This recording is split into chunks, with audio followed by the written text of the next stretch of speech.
ذالک فدعو واستقم کما امرت ولا تتبع اهواءهم وقل آمنت بما انزل اللہ من کتاب وامرت لأعدل بینکم اللہ ربنا وربکم لنا اعمالنا ولکم اعمالکم لا حجت بیننا وبینکم اللہ یجمع بیننا وإلیہ المصیر والذین یحاجون فی اللہ من بعد ما استجیب لہ حجتہم داحضۃ عند ربہم وعلیہم غضب ولہم عذاب شدید۔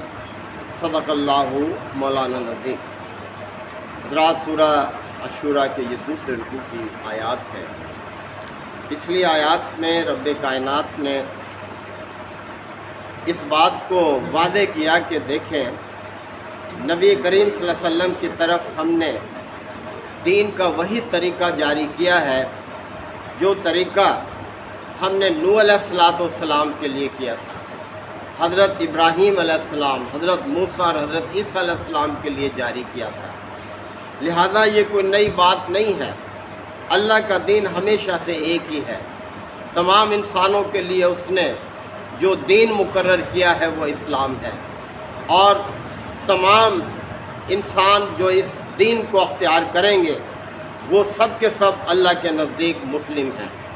اسی حوالے سے آگے بات جاری رکھی جا رہی ہے کہ فَلِذَالِكَ فَادْعُوا، پس اے نبی صلی اللہ علیہ وسلم اسی دین کی طرف دعوت دیجیے، لوگوں کو اسی دین کی طرف بلائیے۔ وَاسْتَقِمْ كَمَا أُمِرْتَ، اور اس طرح سے قائم ہو جاؤ اس دین پر جیسے حکم دیا گیا ہے۔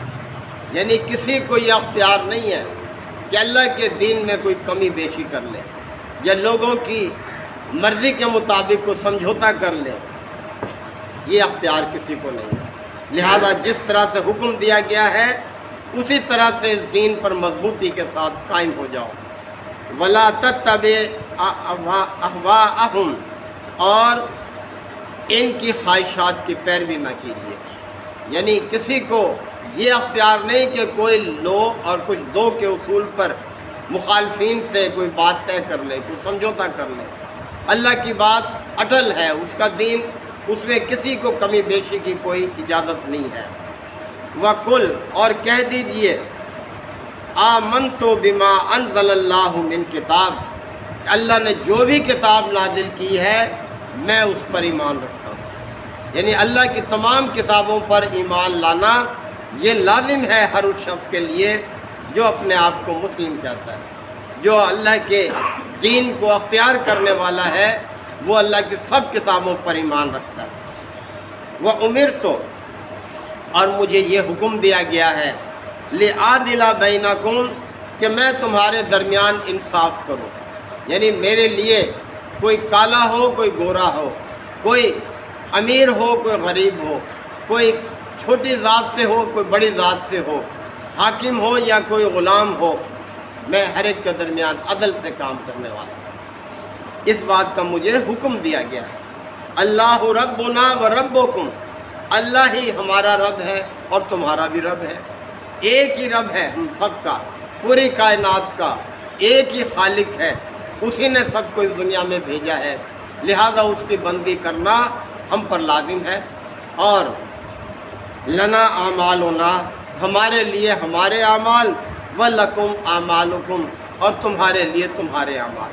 یعنی ہر شخص اپنے اعمال کا بدلہ حاصل کرے گا، جیسے کوئی اعمال کرے گا ویسا ہی بدلہ ملے گا۔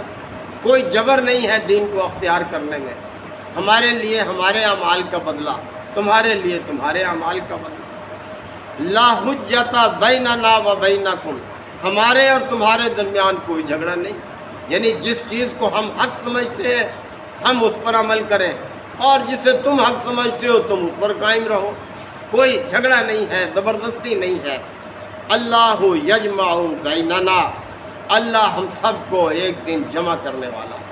یعنی اللہ نے فیصلہ کیا ہوا ہے کہ ایک دن وہ ایسا قائم کرے گا کہ جب تمام انسانوں کو جمع کرے گا، کوئی مانے یا نہ مانے۔ وَإِلَيْهِ الْمَصِيرُ، اور سب کو اسی کی طرف پلٹنا ہے۔ لوٹنا سب کو اسی کی طرف ہے۔ والذین یحاجون فی اللہ، اب یہاں ایک کیفیت کو بیان کیا ہے، مکی دور کی آیات ہیں۔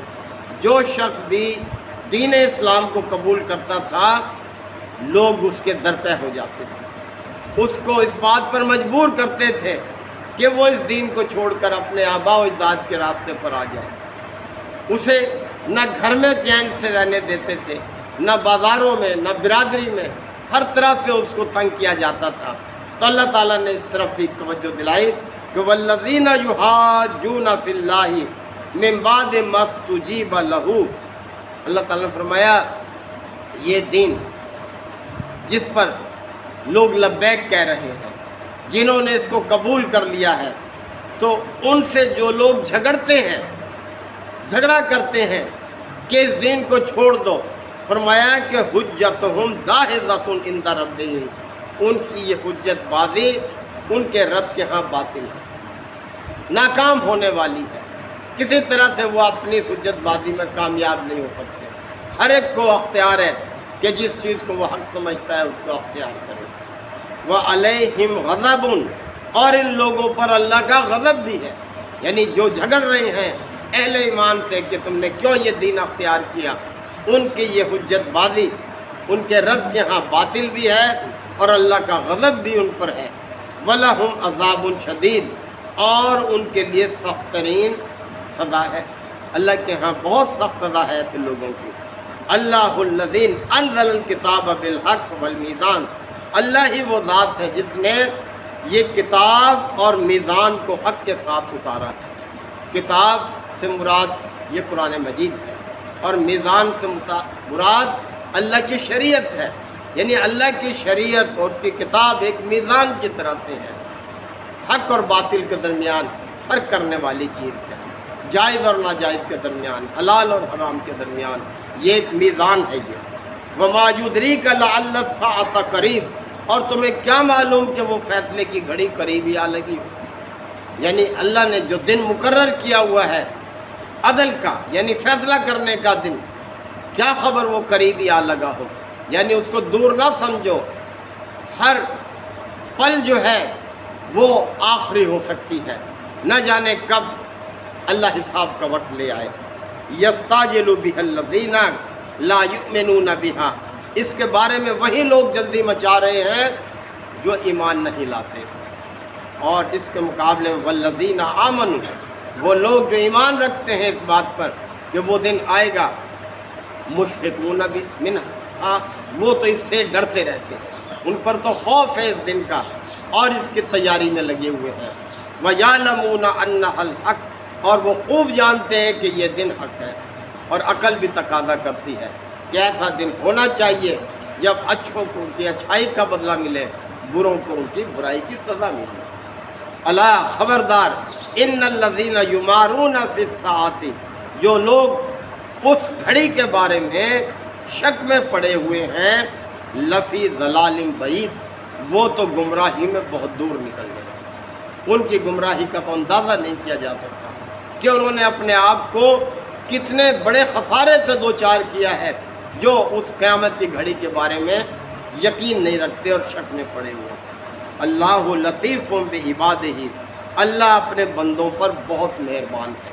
یہاں بندوں سے مراد صرف اہل ایمان ہی نہیں ہے، تمام انسان مراد ہے۔ اللہ سب انسانوں پر بہت مہربان ہے، یہ اس کی مہربانی ہے کہ اس نے پیدا کیا، انسانی شکل میں پیدا کیا، اور پھر ساری ضرورتیں جو ہیں اس نے پوری کی ہیں، قربان چڑھایا ہے، اور اللہ نے اپنی ہدایت ان کے سامنے رکھی ہے۔ تو اللہ اپنے بندوں پر بہت مہربان ہے۔ یرزق من یشاء، وہ جسے چاہتا ہے رزق دیتا ہے، یعنی یہ اس کی حکمت کے تحت ہے، کسی کو کم دے، کسی کو زیادہ دے، کسی کو ایک قسم کا، کسی کو دوسری قسم کا، یعنی جیسا رزق چاہے وہ عطا کرتا ہے۔ وَهُوَ الْقَوِيُّ الْعَزِيزُ، اور وہ قوی ہے، عزیز، یعنی بہت قوت والا ہے، کوئی اس کا مقابلہ نہیں کر سکتا، اور جو کسی کو وہ کچھ دینا چاہے کوئی کو روک نہیں سکتا، وہ عزیز ہے، اور جو چاہے اپنے بندوں کو جس چیز سے چاہے نواز دے۔ تو یہ ساری باتیں اللہ تعالیٰ نے یاد دہانی کرائی ہے کہ غفلت میں مت رہو، غلط راستوں کو مت اختیار کرو، اس راستے کو اختیار کرو جس کی دعوت ہمارے ہر پیغمبر نے انسانوں کو دی ہے، اسی میں کامیابی ہے۔ اللہ تعالی ہم سب کو بھی عمل کی توفیق عطا فرمائے۔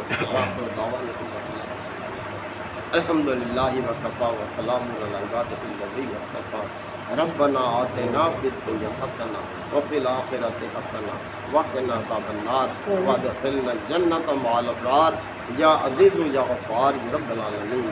ربنا لا تؤاخذنا ان نسینا او اخطأنا ربنا ولا تحمل علینا اصرا کما حملته علی الذین من قبلنا ربنا ولا تحملنا ما لا طاقۃ لنا به واعف عنا واغفر لنا وارحمنا انت مولانا فانصرنا على القوم الكافرين یا شافی الامراض اشف مرضانا ومرضى المسلمين یا قاضي الحاجات اقض حاجاتنا وحياة المسلمين ربنا تقبل منا انك انت السميع العليم وتب علينا انك انت التواب الرحيم صلی اللہ تعالی علی خیر خلقہ محمد وآلہ وصحبہ اجمعین۔